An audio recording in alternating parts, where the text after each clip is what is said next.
মিশরীয় এমপির হুমকির পর যেন তীব্র উত্তেজনা আর ভয়ের অন্ধকার ছড়িয়ে পড়েছে ইসরায়েলের আকাশে।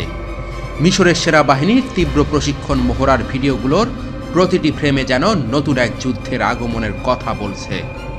আকাশের নীরবতা বিরাজ করছিল, ঠিক তখন বিমান থেকে লাফিয়ে পড়ছে মিশরের সৈন্যরা। তাদের কদমের শব্দ যেন ইসরায়েলি সেনাদের হৃদয়ে এক চিরস্থায়ী বিপদের বার্তা পৌঁছে দেয়। মিশরের এই মহড়া কি ইসরায়েলের হামাসের ঐতিহাসিক ৭ অক্টোবরের হামলার পুনরাবৃত্তি? প্রশ্নটা যেন ছায়ায় ঢাকা এক দৃঢ় সংকেত। প্রশিক্ষণ মহড়ার প্রতিটি মুহূর্তেই ছিল অদম্য উত্তেজনা, যেখানে পাওয়ার গ্লাইডার ব্যবহার করে সৈন্যরা বাতাসের ছোঁয়ায় এক অনবদ্য যাত্রা শুরু করে।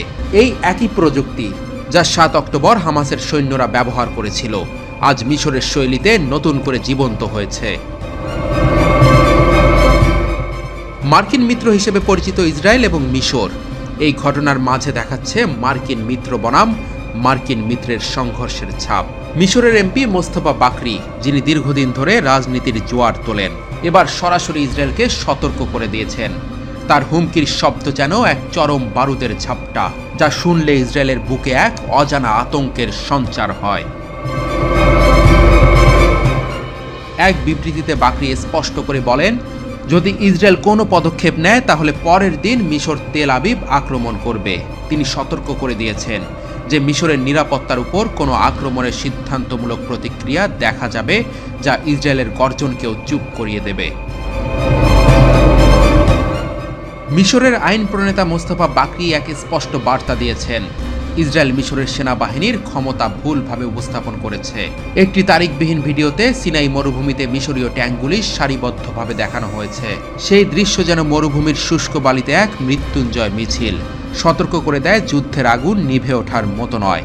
এটি প্রতিটি কোণে ছড়িয়ে পড়তে চলেছে। প্রতিটি ট্যাঙ্কের চাকা, প্রতিটি স্পর্শ যেন এক বিপর্যস্ত ভবিষ্যতের পূর্বাভাস দেয়। এই সব কিছুর মাঝে মিশরের সামরিক শক্তির প্রকাশ যেন এক নতুন দিনের সূচনা করছে। প্রশিক্ষণ মহড়ার প্রতিটি কোণায় আছে রহস্য, প্রতিটি লাফে আছে অ্যাকশনের ঝড়। যখন সৈন্যরা বিমান থেকে লাফিয়ে পড়ছেন, তখন প্রতিটি চোখে ছিল অদ্ভুত এক আগ্রাসন, যা প্রতিটি মুহূর্তে যুদ্ধের নতুন অধ্যায়ের কথা ঘোষণা করে। হিব্রু ভাষার ওয়েবসাইট নাজিউ দাবি করেছে, ইসরায়েল সরকার মিশরের হামলার পরিকল্পনার অংশ হিসেবে হঠাৎ আল আলী বাঁধে ক্ষেপণাস্ত্র হামলা চালাতে পারে। এতে শক্তিশালী ক্ষেপণাস্ত্র বা ভয়ঙ্কর অস্ত্র ব্যবহার করা হতে পারে, যা বাঁধটি ধ্বংস করে ভয়াবহ বন্যার সৃষ্টি করবে। ওয়েবসাইটটি আরও জানিয়েছে, এই বন্যায় আল আকসা ও আসওয়ান এলাকা প্লাবিত হতে পারে।